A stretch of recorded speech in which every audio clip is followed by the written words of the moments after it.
Scans found a big mass in this baby's stomach, but just before surgery, it had mysteriously disappeared. The just-got-home jitters strike just about every mother and father bringing a baby back from hospital for the first time. The parents can barely sleep, wondering if the newborn is okay and if it will cry. And when they do hear a whimper, they worry they won't be able to figure out what exactly is wrong. Although Wyoming parents Jake and Casey Chesser already had a toddler, Derek, they faced exactly this dilemma with their second son, Hunter, born on November 10, 2013. Back at the family home in the small town of Casey in the Northwest Mountain State, their 2-day-old baby just didn't seem to have an appetite, much to mom and dad's alarm. It is common enough for any new moms to struggle with getting their babies to latch on for breastfeeding, but Hunter even had trouble with formula feed from a bottle. He couldn't hold anything down from the first time we tried to feed him, she told religious television company the Christian Broadcasting Network. He could only eat about a half ounce of formula at a time, instead of the normal 2 ounces, Casey said. Any more than that, and he would spit everything back up. He had another interesting symptom on top of that. Any pressure on his stomach would make him spit back up, she added. Casey, along with her highway patrolman husband Jake, decided Hunter had to see their doctor. After hearing about Hunter's distressing symptoms, the doctor wasted no time in ordering x-rays to take a look at the interior of the newborn's stomach. What the x-ray pictures revealed in the baby's abdomen was shocking and heart-rending. There was just a mass that took up about 2/3 of his stomach, Jake told the Christian Broadcasting Network. They actually showed us where it was, and you could feel it. The father was horrified to be able to feel the growth in his son's tiny abdomen for himself. He said it was probably the most heartbreaking part of it, actually being able to feel the mass in his stomach that's not letting him eat. The doctor barely gave Jake any time to process his heartbreak. The medic knew the mass was life-threatening for the newborn, and that action was imperative. The doctors told the Chessers that tiny Hunter would need to undergo treatment immediately in order to save his life. Casey can vividly remember the doctor delivering the dreadful prognosis. Speaking to the Christian Broadcasting Network, she recalled him saying, "Hunter cannot live with this mass, and we need to send him to Denver, Colorado to take it out, because he can't eat enough to live with it." The new parents were understandably overcome with emotion when they heard how sick Hunter was. "I remember both my wife and I were just very scared, very worried," Jake said. Casey agreed. "I was blown away," she said.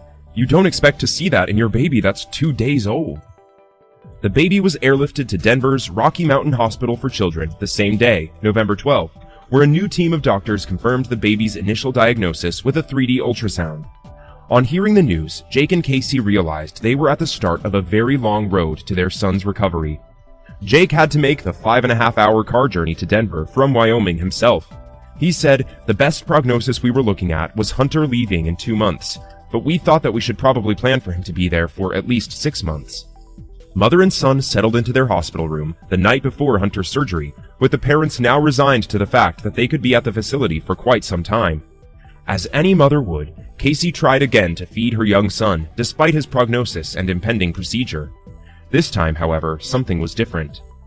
"I was in the room by myself, and I fed Hunter, and he drank the whole 2-ounce bottle, and he was perfectly fine," explained Casey. "At that time, I was cautiously optimistic, because I didn't want to get my hopes up, but something changed." The following morning, the doctors examined Hunter's stomach one more time prior to his surgery. After the scheduled MRI, one of the doctors approached Casey with a strange look on her face, which scared me to death, the young mom recalled to the Christian Broadcasting Network. "Her face is like something happened, and it probably is not good," she went on. But the doctor came in and she said, "Okay, I have news for you." She said, "We just got done with the MRI, and I don't know what they saw, but it's not there now." The mass, once blocking the majority of the tiny baby's stomach, had completely disappeared. According to the Christian Broadcasting Network, Hunter's medical record confirms the story. The mass was detected by 3D ultrasound, the result was written up, and the blockage was gone just 1 day later on November 13th. The new parents were obviously overcome with their emotions once again, but this time of sheer relief and elation. "I remember looking at Casey, and we just broke down and both started crying," Jake said of their speechless reaction. The doctors had no words of explanation as to what had happened either. The family credit the power of prayer for their son's healing. They reached out to relatives and friends and asked them to send prayers. Casey's brother, Morgan, issued a call for prayer on social media, and from there it went viral. The Chessers credit these words for their son's miraculous recovery. "Every single one of those prayers mattered," Casey said. Clearly, Casey and Jake have nothing but gratitude for everyone who helped their son, as well as for all those who thought about them in their prayers. Their newborn is now a happy toddler, hanging out with older brother Derek. Hunter is just as busy as any child his age, and oblivious to his rocky start to life. Most importantly, however, he has his health, and his thankful parents know just how fortunate they all are for that fact.